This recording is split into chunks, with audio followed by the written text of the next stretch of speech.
Welcome to Beyond the Boardroom, the podcast for leaders, change makers, and purpose-driven souls who believe business can be both powerful and human.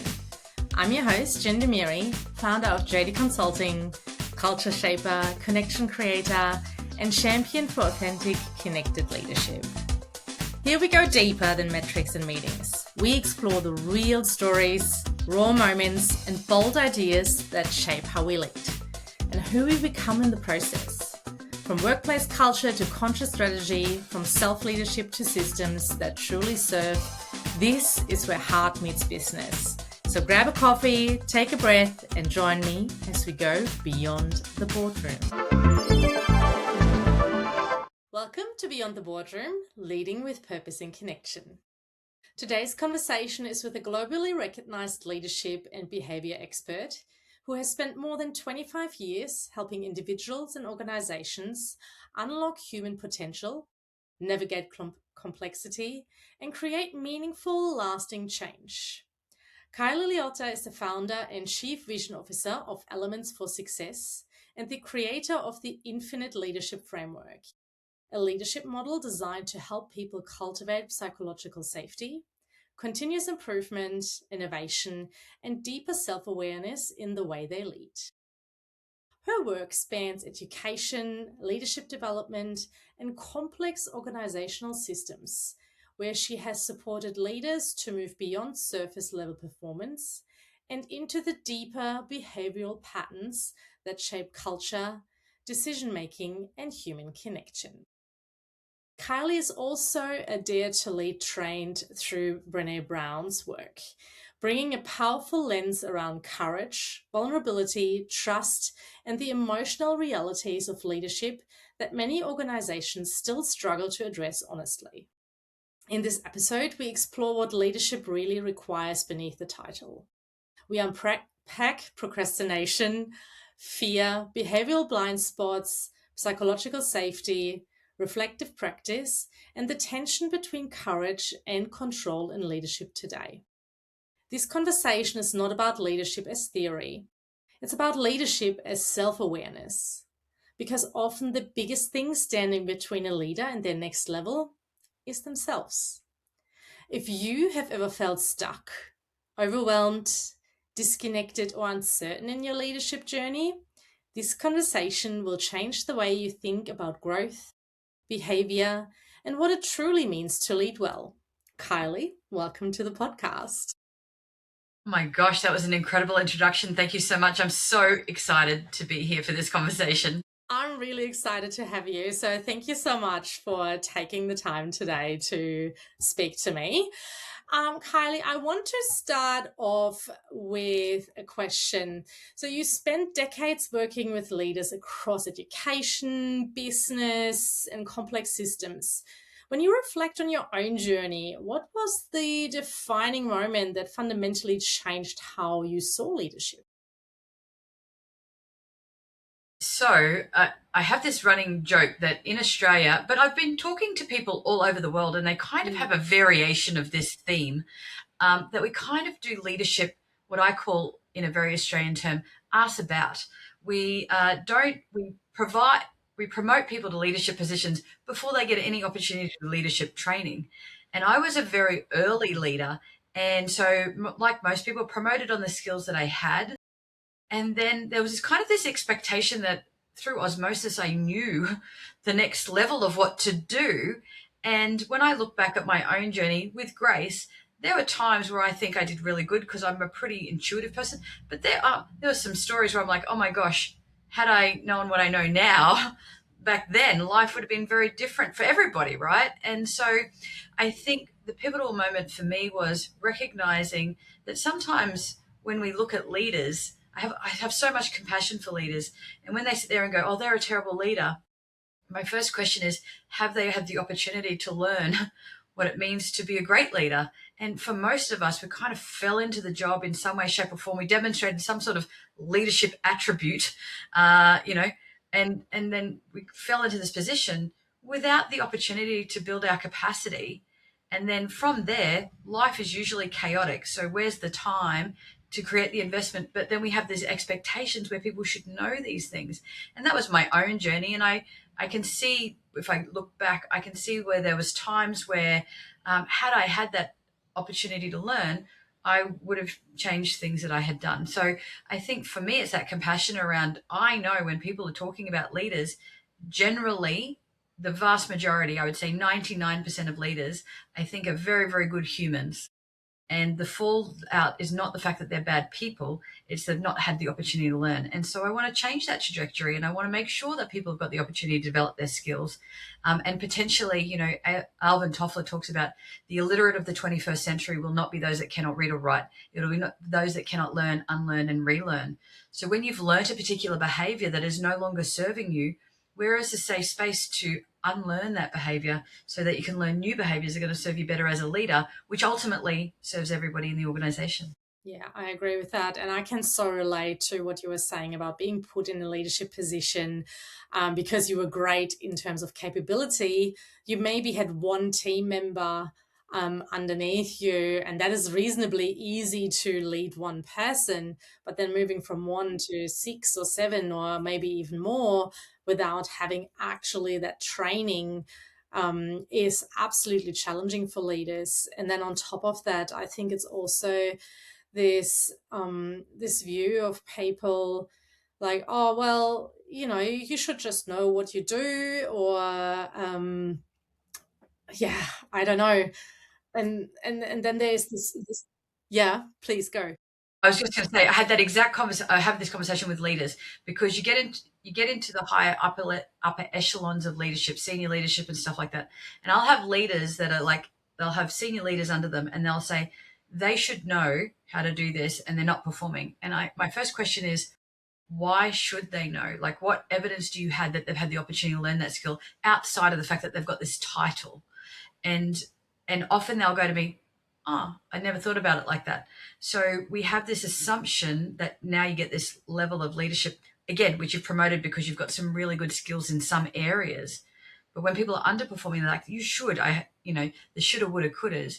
But my first question is, what evidence do you have that they should know this skill and are not demonstrating it, as opposed to maybe the grace to think that they've never had the opportunity to learn it? Yeah, yeah.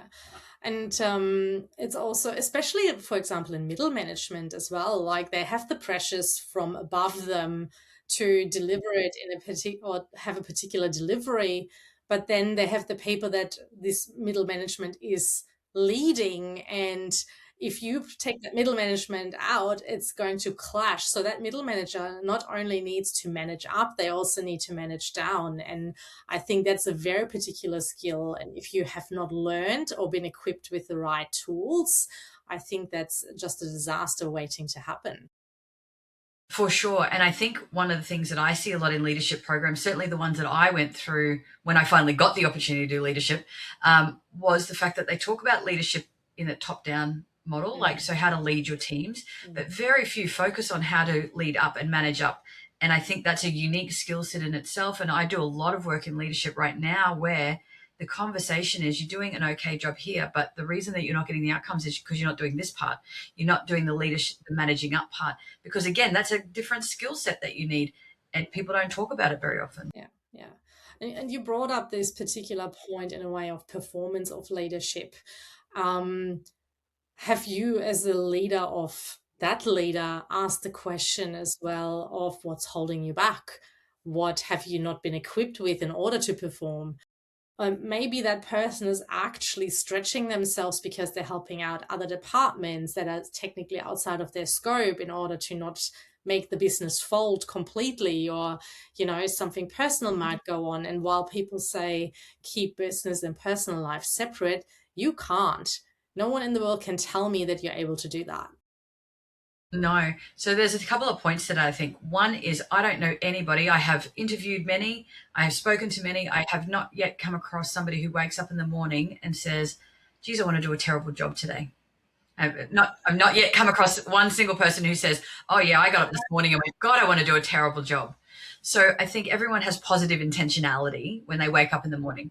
I think as a byproduct of not knowing things, you can not do a great job, or not knowing how to manage the complexities between personal and professional, or not feeling safe enough to say, hey, look, I've just had a really rough morning. Can you give me 20 to get my head on straight and do all that kind of stuff.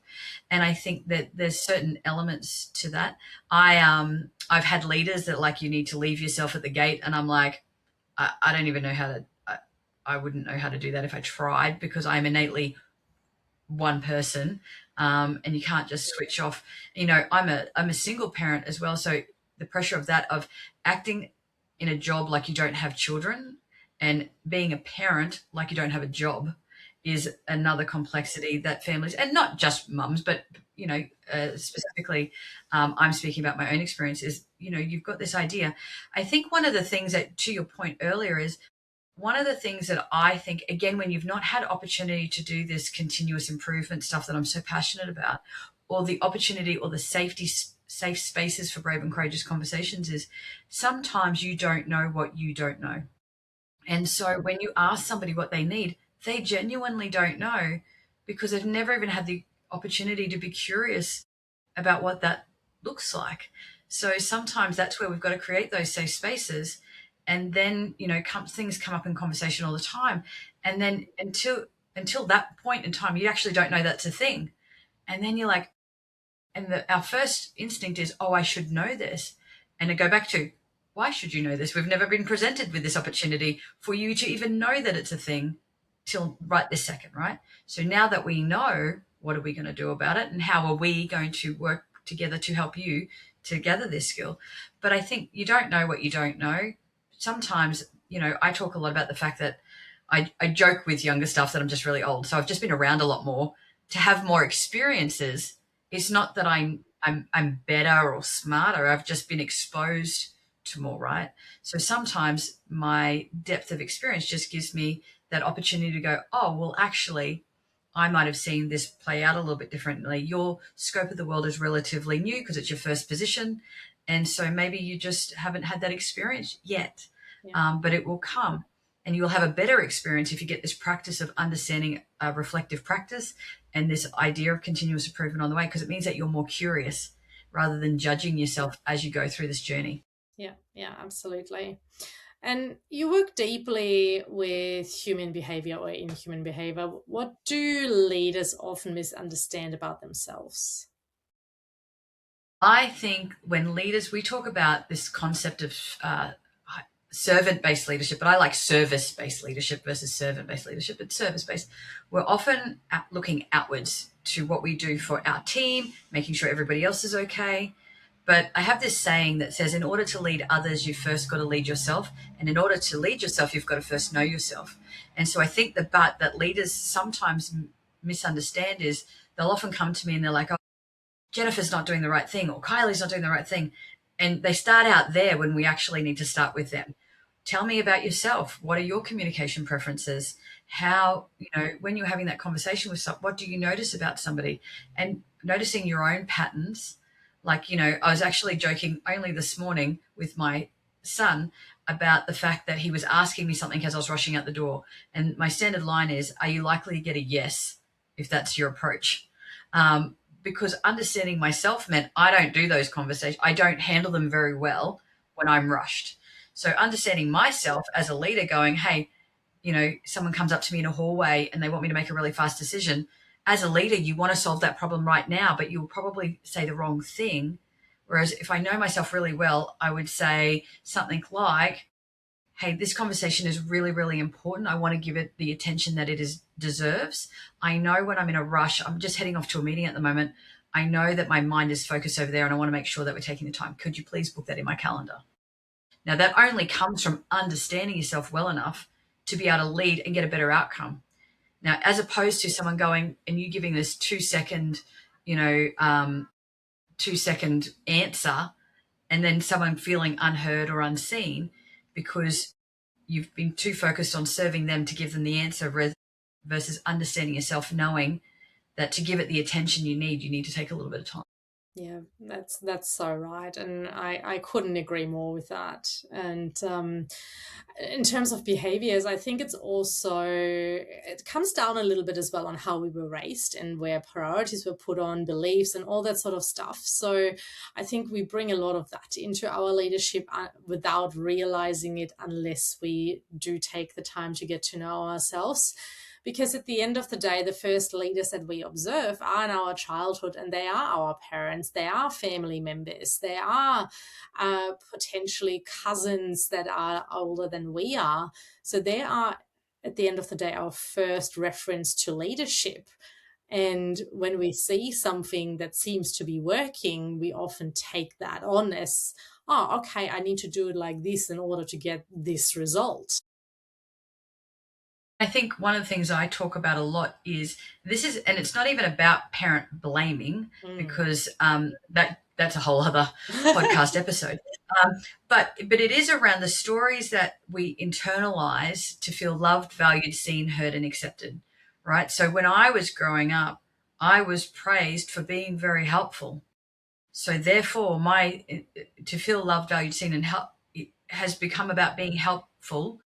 What I learnt was that when you are coming from a place of motivation and you want to be helpful, that's more altruistic, as in I just want to help if required, and if I can value add into that space. But when I am driven by fear, my desire to help comes from a need to prove my worthiness. And so the behavior on the surface might look the same, but underneath, what's driving it then actually drives the outcomes. Because if I'm serving and trying to be helpful to prove my worthiness, it never, ever lands the way that I want. But if I am wanting to value add into someone's role, organization, whatever, and I'm here to help and here to serve, then it always goes 10 times better. So understanding that the behavior on the surface, like the iceberg, might look very similar, but if you don't understand those drivers of what you need to feel loved, valued, seen, heard, and accepted, you can operate from a place of fear and not get the outcome you want. Yeah. I on that note, I had a client a few years ago who was part of a particular group, and that person wasn't saying, oh, well, I'm doing this and I'm doing that and I'm doing that, and I feel like I'm getting nothing in return. And that was definitely what we uncovered later, the fear of not being good enough, not fear of not being heard and seen. And so that client didn't really do it because they wanted to. They felt like they had to in order to be seen and valued. Yeah, and then what happens with that is we never show up as the version of ourselves that we want to be, and then that comes with a whole lot of shame. But we don't get the outcomes. We do not lead the way that we are capable of leading. And there's lots of different stories. You know, some people felt like they had to be strong. Some people feel like they had to be the best. Some people feel like they had to keep the peace. So they're very, they'll say yes when they really want to say no, and because they just want to, so there's lots of different stories. And I don't think any are right or wrong. And I don't think this is about whether or not you had a good upbringing in terms of, good parents or bad parents, but it's around how you internalize those stories. Yes. And that's your own self-leadership work. Because if I know that my driver is this, I have to be really aware of when I'm flipping from motivation to fear and fear to motivation. Yeah, absolutely. And that leads me quite nicely into the infinite leadership framework. Can you walk us through the infinite leadership framework and explain what makes it so different from traditional leadership models? Yeah, so when I was, like I said earlier, certainly didn't get leadership training until later in my leadership journey. I think the other part of the frustration for me was when I did leadership training, you'd go to a training and they're like, no, you need to implement this. And then you'd go to another training and they're like, you need to implement this. And we went through these different, but then sometimes they would compete with each other about telling you what you would need to do. And I'm like, I don't even know where to go from here. Or it would serve me in one organization and then I'd try and implement it in the other and it wouldn't work. And I'd be like, oh my gosh, like, I don't understand. So for me, the infinite leadership journey is the ultimate reflective practice where you can review where you are in a point in time under the pillars, which I'll go through in a second. And then you can sit there and discern what information you need right now to get you to the next level. And because it came out of my frustration, we cannot claim we don't know anymore, because you only have to go on social media. You only have to go do a Google search on Amazon for leadership books. You only have to look at my bookcase behind me. I'm a bit of a nerd. So it's not that the information's not there. there's so much information. How do you discern what is relevant to me right now in my organization right now? So the infinite leadership is designed to be tiered. So you can do it as an individual, you can do it as a team, and you can do it as an organization. So it will fit any of those models. And the idea is I designed it for different brains, the way that people think. So some people are very macro. They like very visionary kind of ideas. They like the whole picture. They don't like to get too much in the weeds, but they like the big picture. Other people, that's way too overwhelming for them, and they need the one thing right now that I can do. So you can have a look at infinite as a whole, or you can pick a pillar and start from there. So that it was designed for that particular reason, because of all the different clients that I see, everyone thinks differently. And again, if I go back to that one size fits all model, it won't work for everybody. So the idea is it's bespoke to what you need. So eight letters in infinite, 8 pillars. The first one is identity. So we've talked a little bit about that today, that understanding yourself, because who you are and your identity determines how you lead. And I think we don't spend enough time understanding that about ourselves. And what we go into is we see lots of different leaders in the room and thinking we have to be like other people. We need to be like ourselves, but we need to understand ourselves so that we can be the best leader. So I think that's part of it. And also, the leader I was 5 years ago may not be the leader I am today, because my values might change, or my aspirations might change. So being able to have a reflective practice to go back and not say, well, what I did before was bad, but also to say, well, it may not be who I am right now for my current situation. So it's a bit of an evolution. So for me, infinite leadership is an evolution, not a revolution. So it's continuing to go upwards. The first N is nurturing. And I think more, there's so much information about emotional intelligence out there now. But more than that, I think I love the idea of Susan Davis' work on emotional agility. So once we understand our emotions, how do we navigate our emotions? And I have this joke that I tell. So in psychology, there's a concept called DBT, which is called dialectical behavior therapy, and it's just a form of therapy like CBT and stuff like that. But I call it DBT, diagnosis by TikTok, because everyone gets on there and they'll watch all this stuff and they'll go, oh, that's me, or my thing is about, I'm allowed to feel my feelings, so I'm just going to blurt my feelings all over the place regardless, because TikTok told me that that's okay. That's me being my authentic self, right? But DBT doesn't take into the fact that we've got to be able to read the room, and we've got to have some agility, that maybe now's not the time to trauma dump on the CEO, or, all of those different things. So I like the nurturing part is not just the understanding of emotions, but it's the application piece of that. So then we've got F is fearlessness. And I think of fearlessness not as the absence of fears, but first of all, being able to put a name to it, and then being able to work through it, not give up in spite of that fear. Then we've got innovation. And one of the things I think about innovation is about creating space for creativity and ideas. But if you don't understand how your own brain works under stress and under calm and in flow, and when you're moving that, I don't think you can innovate very well. For example, I know that I will schedule my days now where I will have clients back to back to back to back to back. And then on another day, I will create space where I don't have clients, because my brain is not very good at code switching between creativity, content creation, and creativity, problem solving for clients. So if I've got 15 minutes between a client, I'm not a very effective, efficient person. It's like, oh, I'm just going to bang out a newsletter in that time, because my brain doesn't work that way. I can't innovate that way. But I do know the conditions that enable me to innovate really effectively now. So it's been about crafting that. Yeah. Does that make sense? Absolutely makes sense to me, at least. I'm this person that needs to create some space between those, in those 15 minutes, to just regulate my nervous system, go for like a quick walk, get up off my chair, but I would not be able to bang out a newsletter in that time. Yeah. If I'm going to watch a productivity expert, it's like, you should be able to do the 6 things off your to-do list between, and I'm like, that's not how my brain works. But you've got to understand how it works to maximize its effectiveness, Yeah. right? So the next N is nobility, and that is about service based, but it's also understanding that a lot of the time, our ego is actually in the driver's seat, and that will often determine how we show up. I've watched leaders, I've had a conversation with a leader recently.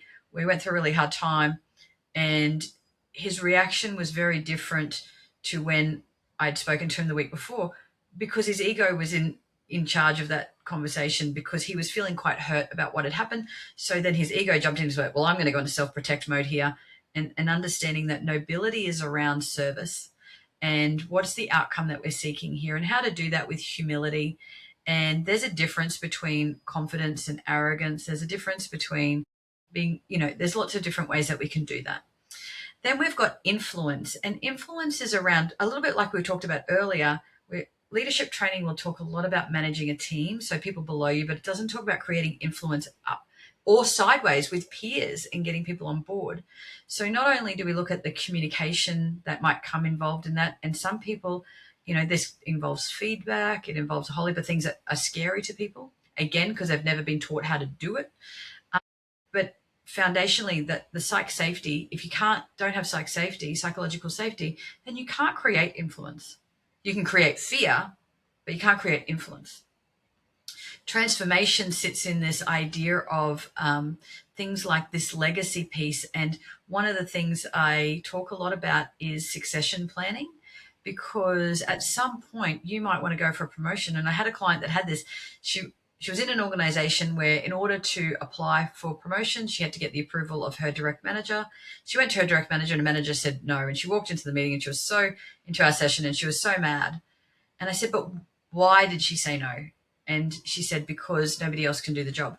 I said, so what you've done is created a really great scenario for yourself where people, you like to be needed, and you fulfilled that process, but now it's stifling your next step because you are the only person that can solve the problem, right?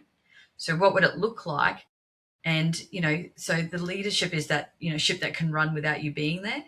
So when we are as a leader, going back to nobility, if we need to be the person that gets called every 5 seconds to solve the problem, we've got a nobility issue, but it also is going to cause a legacy issue because we can't get to the next level. It might validate ourselves short term, long term it doesn't. Yeah. And I remember her coming to me the next session. We'd done a bit of work, and then she came to me the next session, and she was still mad. And I'm like, what's going on? She goes, nobody called me today. And I said, well done. That's excellent. You've done the thing that you needed to do. And within that, she was promoted within the next 2 months. So, we've got to understand that what drives us short term is not always going to serve us long term. And the E is the ecosystem, and really understanding the people that you surround yourself. And this might be organizationally or as a team. Who are the people that are giving you energy? Who are the people that are draining your energy? And understanding that whether you're a leader, whether you are an entrepreneur, whether you're a business owner, that you've got to really cultivate that really carefully, because some people will be absolutely in your corner, but some people will want to be in your corner, but can only support you to the level of their comfort. And the minute you start to step above that, they will turn from your greatest fans into your critics, and you will be like, what happened there? And the propensity or the risk there is that you'll shrink yourself. And that could be as an individual, it could be as a team, it could be as an organization. So understanding all of those. So when I work through the infinite leadership model, we always start with identity. That is the one non-negotiable pillar that we start with. But outside of that, once we do the identity work, it will then guide what are the next pillars that we need to work on. So you can do it sequentially, or you can pick a pillar. But the beautiful part about it is, if you work through the whole 8 pillars from identity to ecosystem, by the time you get to ecosystem, it's worthwhile going back to identity, because you're a different version of yourself. And now you've got a practice and a model for continuous improvement, rather than being stuck in the thing I learned in that workshop that doesn't work for me now, that I've learnt this other stuff. And so we've got this continuous growth, continuous improvement, growth mindset, all of the things that we know will continue to evolve, and you can apply them in any organization, at any stage in your journey. You can also apply it as a parent. You can also apply it as a partner. It's universally helpful. And I've seen people that went into this. I've done this work with them professionally, and they've gone and left a 30-year marriage because once they've done the work on themselves and understood themselves professionally, then it's actually elevated themselves and given them the courage and confidence to make other changes in their life. Now, I'm not saying that everyone will do that, but what I'm saying, don't be scared. Your marriage is not in danger. But what I'm saying is you will start having richer, deeper conversations around things, because once you see stuff, you can't unsee it. And so then you'll start to notice things. And I was having a conversation with a lady the other day, and she was talking about somebody who's been in her world for a little while, and she caught up with them. And I said, so how does that feel? She goes, I didn't get the same experience from that, because it's no longer serving her, because she's done the evolutionary growth and they haven't. So now there's this gap. So now she's looking for her new ecosystem to serve her to get to the next level. It's not about shrinking herself. It's about finding her next level up in her journey. Yeah. And that again goes beautifully into that be fearless component, because if you're looking for a new ecosystem, that is a step out of your comfort zone, leaving what is comfortable behind, to go into the discomfort of something new that you haven't really explored yet. Yeah, I joke that the comfort zone is so poorly named. I think it should be called the familiar zone, not the comfort zone, because I think people stay because it's familiar, not because they're comfortable a lot of the time. And so I know lots of people that stay because the fear of the unknown is scarier than the familiarity of the known. Not that they're comfortable, and often not that they're happy, but it's known. And so, I'm like, can we just rename this, like, I'm happy to principles rename that, because I'm with you. Yeah. So, and I think if we describe it as the familiar zone, then people are like, but comfort zone implies comfort. But it's really just the fact that it's familiar and it's known. And it's that whole adage that sometimes that you're stepping out, knowing what you're coming back to is easier than this idea of stepping out into this abyss that maybe is not as predictable for you. And it's why people stay in unhealthy workplaces. It's the way people stay in unhealthy relationships. The psychology is because sometimes that fear of the unknown is scarier than walking into what is familiar, not because it's... Yeah. And I can admit I have been in the past in a familiar situation because it wasn't comfortable, but at least I knew what I was getting into. Sometimes they also say, better the devil you know. For sure. And same. So but until you can figure out your next step that's going to feel safe enough to get to the next level, right? And so you depends which model of leadership you like. BHAG, the big hairy audacious goal idea, is this is over here, which is so far out of reach. The stretch goal is, how do I stretch myself? And sometimes the stretch is, what's the next best thing to start this snowball going? And it might be a very, very small thing. And again, I've seen that all the time with people holding themselves back because they've got an idea of what is familiar, and they associate that with a level of safety, even if it's not always safe. Because it's known. I wake up in the morning and I know that my boss is going to be, I'm going to walk in the door, I'm going to scan and assess the room. I'm going to know within 2 seconds if my boss is mad or not, and I'm going to know my next strategy for the rest of the day based on that. Now, does that sound like a healthy workplace? Absolutely not. But what it does feel like is a known entity. And when I'm really fatigued and I don't have a lot of capacity, that better the devil you know that you mentioned is like, okay, versus having to go into a new environment and figure out the lay of the land feels like a really hard task.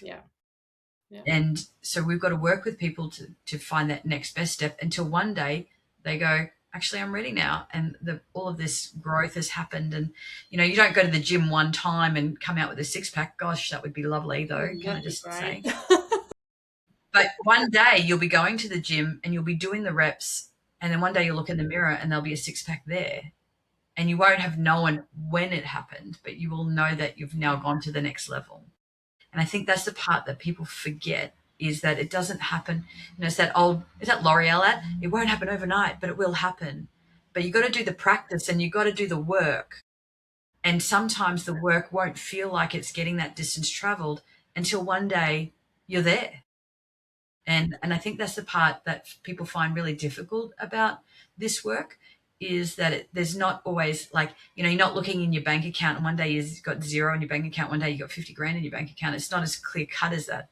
It's just evolutionary growth that one day you'll wake up feeling different about it. So I think also these days with this need for instant gratification, it gets a little bit more challenging for us to teach people those things and really teach them it will happen and it takes time, versus them wanting things just to happen overnight. I can definitely see how the Infinite Leadership Framework is so useful to individuals, companies, or even teams. And yeah, even in a personal setting, absolutely can see the benefit of that. yeah, I think one of the things that's really interesting is, DBT, dopamine. But the other part of it too is, once we start to train ourselves that, and again, social media, gaming, all of this stuff, they research it and make it so that it becomes really addictive. And then the story we tell ourselves if we don't get that immediate hit is that there's something wrong with us. And we don't want to feel like that. We don't feel like something's wrong with us. So then we look for the easy wins.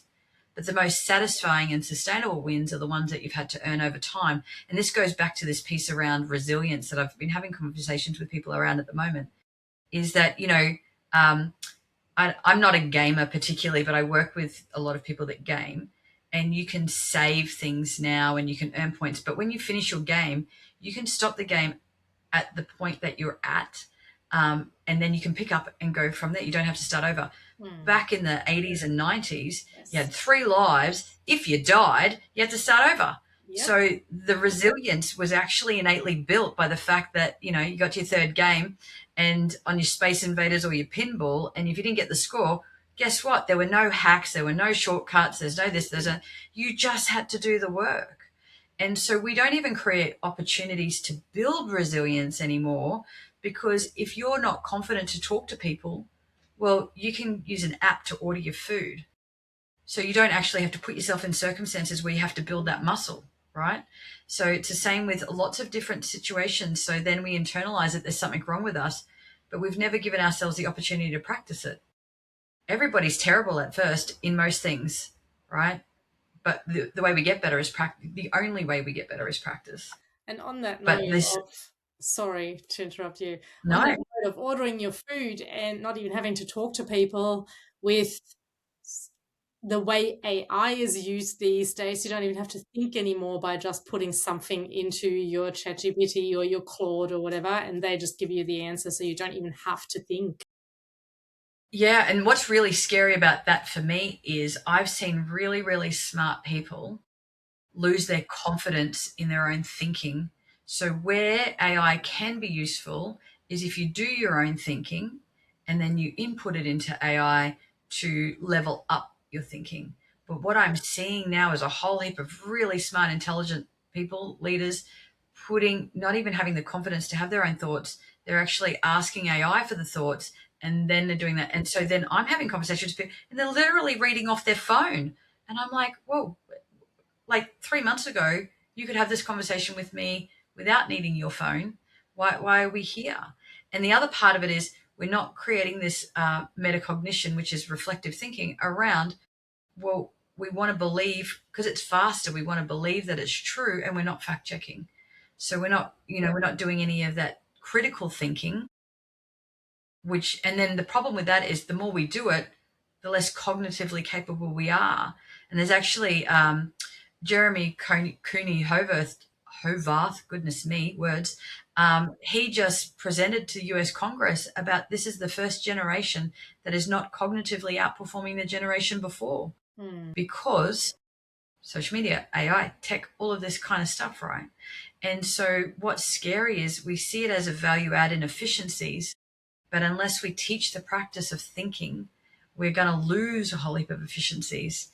And that's going to create a whole other, workplace issue that we're navigating as well. Yeah, absolutely. I 100% agree with you on that. So on that note of some workplace issues, what are some of the most common behavioral blind spots you see with leaders today? Ooh, this little rabbit hole. I see a couple of I things. like a good one. I like a good one. It was really interesting because I think when I'm talking to older leaders, I'll hear about the fact that they don't understand Gen Z and their motivational drivers. What was really interesting to me was I was at a international. My son was performing at an international competition on the weekend, and the youngest person was 8, and the oldest was 80, and there was mutual admiration and mutual respect.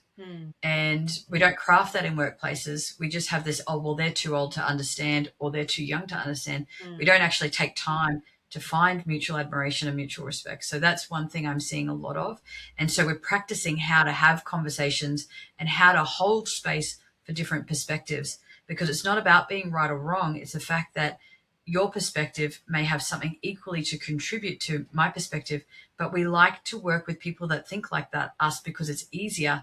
But we know the innovation comes from being able to hold space for different perspectives. So that's, I think, a really big piece of work.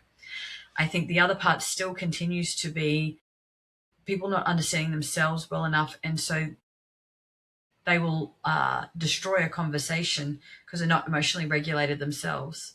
And so they won't get their point across, or they'll miss the point, or they'll be really reactive to something versus proactive. And I think the third thing I'm seeing is people just not knowing how to have feedback conversations. The goal of feedback is to improve an outcome. At the end of the day, very simplistically, that's the goal of feedback. And if I think of it through that lens, then maybe the way I give feedback might look different versus here we're going to have a feedback and a performance conversation and I'm going to do it this way because that's the structure and the routine. We don't often say to that other person on the other end is, if I've got some feedback to give you, either positive or maybe challenging, what's the best way for me to give that to you so that we can get the outcome that we're both seeking, right? And so we don't teach that skill because we've promoted people on technical skill, but we haven't built capacity and capability in some of these skills. I hate the term soft skills. It's another word that has to be rewritten, soft skills, because they're probably the hardest skills. So let's look, Jennifer, on this podcast, let's just rename a few things. Like, let's just change the way things have been. Let's do that. Because I just find that, like, the hardest, I think when we call it a soft skill, people have an assumption that they're a failure because they don't know how to do it because it's a soft skill, so it should be easy. Yeah.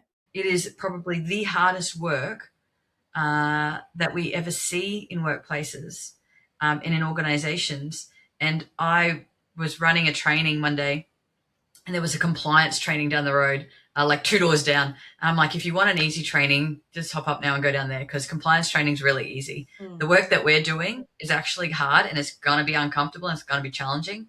But once we get it right, it's going to be far more rewarding and far more sustainable because you've built the reps and done the work. But it is most uncomfortable in its first iteration because it asks us to challenge the way that we think. Amen to that. I think, yes, calling it soft skill. And I had so many conversations in many of the podcasts with people. And yes, we're calling it soft skill so people actually realize what we're talking about. However, as soon as people are involved, I think that's actually the most challenging because everyone is so different. Everyone perceives a conversation different. So you can say something that means something in particular to you, but it could mean something completely different to someone else only because of the way they were raised, their other circumstances in life, their experiences in life. So out of the blue, things can trigger without there ever being the intent, because what it means to us is just so completely different. So it's most definitely not a soft skill. It's, yeah. As humans But I think are complex. Yeah, but I think sometimes the risk of calling it that means that the person who's struggling with it feels that there's something wrong with them because soft implies easy, and I just don't think that's correct. And I think the other part, going back to your intention, is that there's what we want, what we're seeking is a very close alignment between intention and impact. Yeah. And when we don't get that, a couple of things happen. So if the risk is someone will say, well, that wasn't my intention, so get over it. And not acknowledging the fact that whilst it may not be your intention, in fact, there was an impact for the other person. It's not a pass on your behavior because you didn't mean it. The second part about that is giving the person who was having the impact was affected by it is maybe potentially giving that other person the grace that maybe it was not their intention, and circling back to the conversation and saying, hey, Jennifer, just letting you know, when you said this the other day, it made me feel like this. It may not have been in your intention, but I'm just letting you know the impact. The story I'm telling myself when you do this is that you don't really think that I'm a really good insert job here. And giving them the in coaching, we call it unconditional positive regard. Brene Brown's work calls it generosity, to maybe assume that, to consider that maybe that was not the person's intention. And we're very good at saying, I didn't mean to hurt Jennifer's feelings, but we're very quick to say, oh, Jennifer meant to hurt my feelings. And we don't often give that grace in that reverse. So understanding that what we want is an alignment between what that person's intention was and what the impact is. And that's been a really great conversation that we have a lot, is how do you circle back and do the repair? Because invariably, if you're talking to another person, at some point you will stuff this up. Yes. So, but what we're not taught, like we're taught, oh, sorry and get over it, but sorry is standalone, doesn't work. The circle back and repair part is the key. And again, not something that we're taught. We are taught to sorry and move on, or sorry, I didn't mean it, or I didn't intend it that way, so, grow up, whatever. And we don't actually take time to say, hey, Jennifer, I can see that you're really upset by that. I would like to apologize. It was not my intention. And when you're ready, I'd love to circle back and try that again. Yeah. Absolutely. Yeah. And I think also sometimes even that little bit of extra of, I see that you heard, it wasn't my intention, and I'm not 100% sure what I said that, made you upset. So please help me understand so I can make sure that in future I'm not bringing something like XYZ up. And going back to that whole idea of, so it is never my intention to make you feel uncomfortable in this workspace. I can see that something I have said has, can you help me understand, what it was and what would be helpful moving forward, so that, I'm aware into the future, because I want you to feel safe, supported, seen, valued in this organization. And I'm willing to do the work, right? But also understanding that in that moment, somebody might not be ready for that conversation. So I always say, when you're ready, I would love to have that conversation with you, because sometimes we know we stuffed up and we want to fix it. So we're like, well, Jennifer, I need to apologize to you. And that person may not be ready yet. Yeah. And when you push it, sometimes you're not going to get the outcome that you want either, because they're not ready to hold space for that. So I always go, hey, when you're ready, I'd love to have that conversation. Can you let me know? And then check in with them. Absolutely. Hey, Jennifer, would it be okay? So, because that way you're actually respecting the fact that that person might need a little bit of time. Some people are really quick to anger and really quick to get over it. And then other people are not. So they're slow to anger or slow to get over it. And so we've got to understand that people have different time frames around that. Yeah. And often the way that we approach it will determine the success or the failure of the next section of that, versus necessarily the words. Yeah, absolutely. I agree 100%. And that's exactly what I do with the people I work with as well.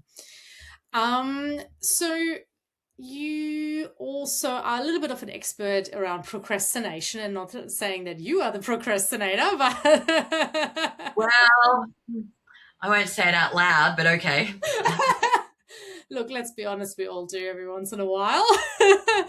So do you think that procrastination is actually a productivity issue or a psychological one?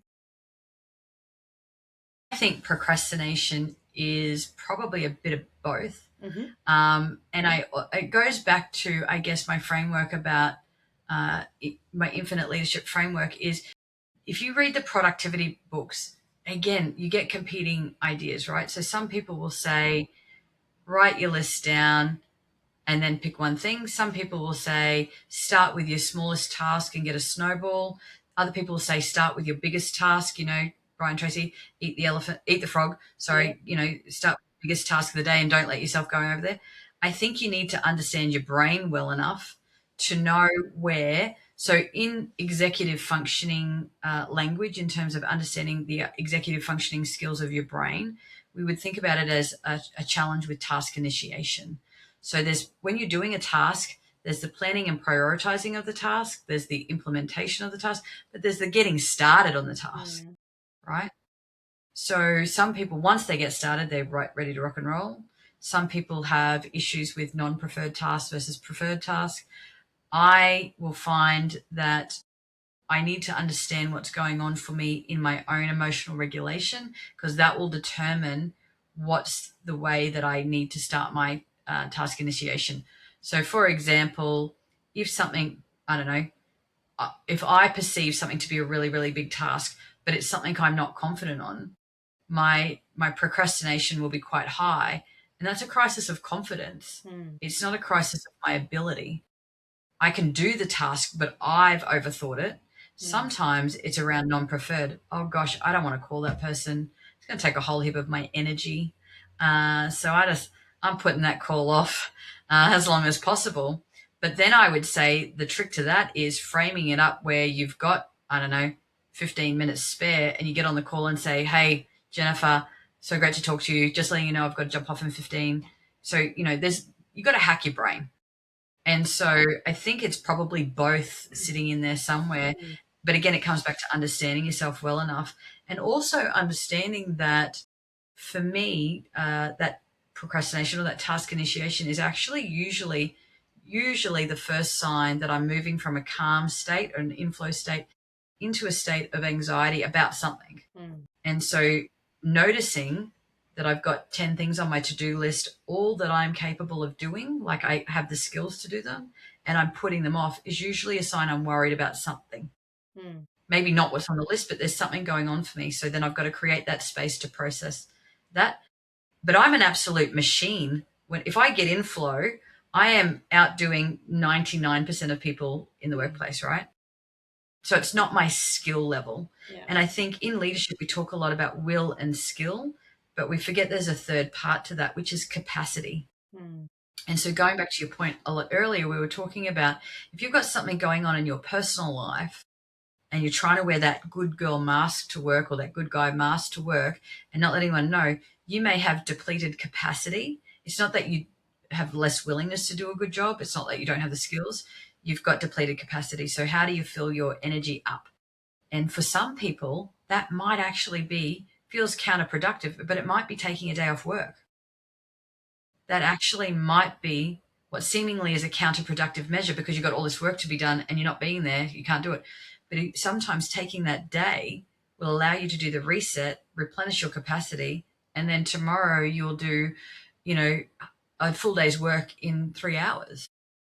But if you continue to push, what happens to me is a task that should take me 10 minutes will take me 10 hours because I will drag that sucker out. I will, and then I start to beat myself up and go, oh my God, I'm terrible at this. No, I'm not. I just haven't managed myself well enough in that particular circumstance. And so, I just think there's so much to it. And I think helping people understand their behavior patterns and also then the rewiring that needs to occur to set them up for success is really helpful. Yeah, 100%. Now, I don't know about you, but I see a lot of, especially high-performing leaders, especially recently, that seem to be masters of avoidance without even realizing it. What do you believe is the cost of unresolved avoidance patterns inside leadership teams? Are we talking about avoidance of conversations, or are we talking about avoidance of tasks, or are you talking about avoidance? Okay. So avoidance of tasks, I come back to will, skill, and capacity. And I also think sometimes it comes through when we're working in teams, or we've got a leader that maybe we don't think the same way, of like different perspectives. Sometimes, and I'm going to speak from my own experience with this because I went through this, is my avoidance of a task was that I was so uncertain about what was expected of me that I became ineffectual. And so I had to go back to my leader and say, hey, you've asked me to do these 5 things. I want to check in with you how you'd prioritize it, because I might prioritize it differently, because I'm worried about getting in trouble by this point. Because if I do this task, which is definitely, I'm a people person, so I will always put any people related tasks first. Sometimes you need process tasks done, and I will avoid that like the plague because I don't like paperwork. But I understand they're both important. But my prioritization system, going back to that executive functioning, my planning and prioritizing is I'm always going to do the things that I value first. But the ineffectual part came from I felt like that leader wanted me to prioritize other tasks. And so then I became indecisive because I was feeling like torn between them. So going back and saying, hey, this is how I've prioritized it. Are you happy with that? Or would you like me to prioritize something else?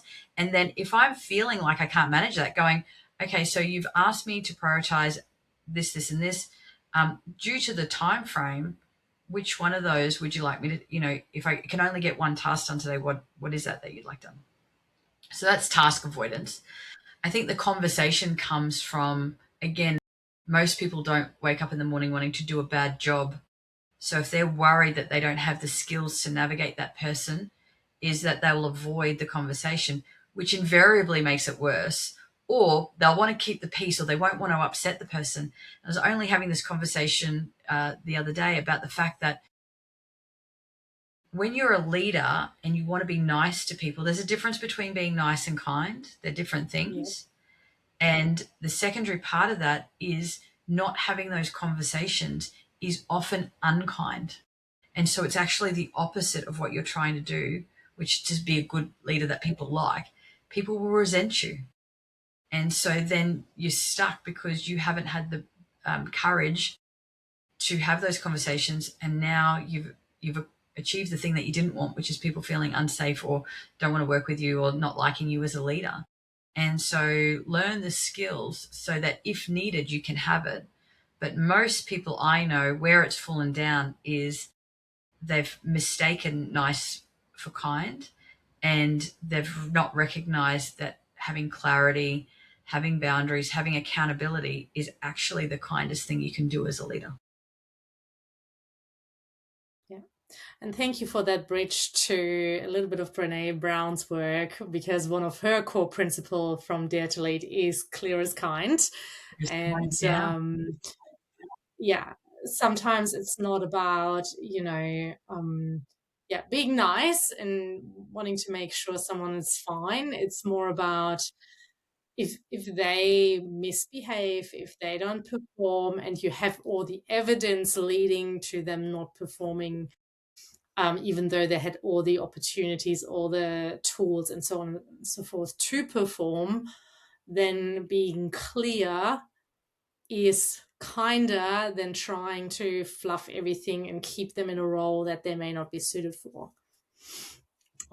Setting them up for failure in the future, because if you don't address the behavior here and they continue to perpetuate that behavior becomes more habitual, and then they're going to get to a different role, and then they're going to get in trouble for it, and then they're going to go, what do you mean? I've always done this. And there's going to be more challenge with that. Yeah. Now, some people may not know Brené Brown. Some people do that are listening to the podcast. I would nearly bet that most people that listen to the podcast would know who Brené Brown is. But she places a huge emphasis on courage and vulnerability in leadership. So what do leaders still misunderstand most about vulnerability at work? That vulnerability is not an open forum to trauma dump. And vulnerability is around being courageous enough to share some information that's going to value add into the conversation without then making it all about you and making people feel uncomfortable about that. So, the vulnerability of hey, I was just learning something about myself the other day. I learned that I noticed that one of the things that will send me more default to saying no on something is if I get an email late at night, my first response is, oh, no, I'm not dealing with that. So if you want the yes from me, here are some ways to do that. That's very vulnerable because you're not sure how that's going to be received. But it's not saying, well, here's my life story and this happened to me, A, B, and C. Vulnerability I think is a bit misunderstood. And Brene Brown does go on to clarify that, but she would say that's probably one of the most misunderstood pieces about her work, about what do we mean when we mean vulnerability. And going back to that, clear is kind thing is, it's okay to share certain parts of yourself, but what does that look like? And I think that goes back to psych safety as well. Yeah. Is if you've got, I think that's another really misunderstood term. When I go speak, I'll often say to people, who understands what psychological safety actually is and feels confident that it's being implemented well in their organization, and no hands go up. Yeah. Like, we know the theoretical concept about it, but no one knows what it actually means tangibly on the ground. And so it's a practice. And I think sometimes people will be doing an element of it well, and it gives them the false positive that they're doing all of it well.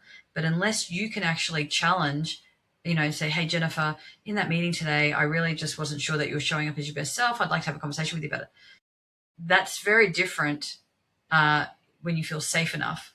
Yeah. And then you can have those conversations. And vulnerability starts with, you don't go to your, arch nemesis on your team and decide to have a vulnerable moment with them because you've been told you should be courageous and vulnerable.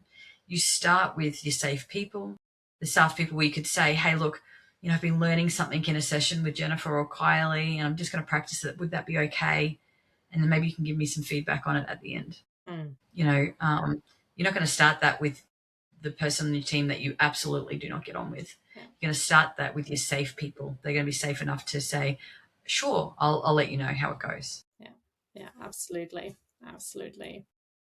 Now, I have actually so much more to talk to you about, and though we have come to the end of our time, so we may of episode 1.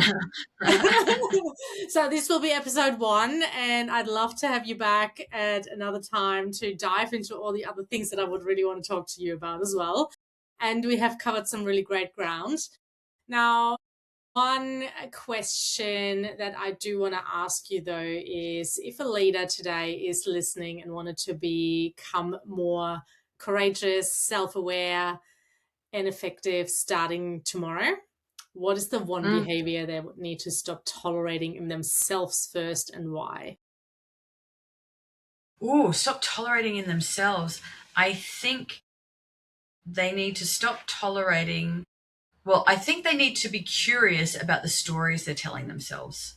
So maybe the stop tolerating is around just accepting the stories that their brains throw up when they're in situations. So we all have stories we tell ourselves. Someone was recently doing a workshop, and I was kind of coming on the back end of them delivering some really hard news to someone, and someone stood up in the meeting and said something. And the immediate response was really defensive. And when I spoke to the leader afterwards, she's like, oh, they're so entitled. And I said, well, are they though? But that's a story she tells herself. So I think this behavior that I would encourage leaders to stop tolerating is just accepting the stories that your brain throws up in its first instance and getting curious about what makes me default to that position that they're entitled when they say this thing. Yeah. And so being a bit more, so stop tolerating the stories that your brain automatically presents itself, and start encouraging yourself to be a little bit more curious about, I wonder why my brain defaulted to that when that was said in the meeting. I love that. That's a great tip. Thank you so much. Kylee, thank you for being here with me today. I really valued the time and conversation. As I said, I could have kept going, and you will be back. So thank you, and until next time. Thank you so much, Jennifer. Energizing conversations, right? We talk about the ecosystem, managing our energy. This has 100%. I feel very energized to go off on the rest of my day, and I look forward to part 2. Thank you so much for your time. Me too. Thank you. Bye. Thank you so much for tuning into this episode of Beyond the Boardroom. I'm truly grateful to have you here. So if today's conversation resonated with you, I'd love for you to follow the show, leave a review, or share it with someone who'd find it valuable. Your support helps us spread the message of purposeful, connected leadership even further.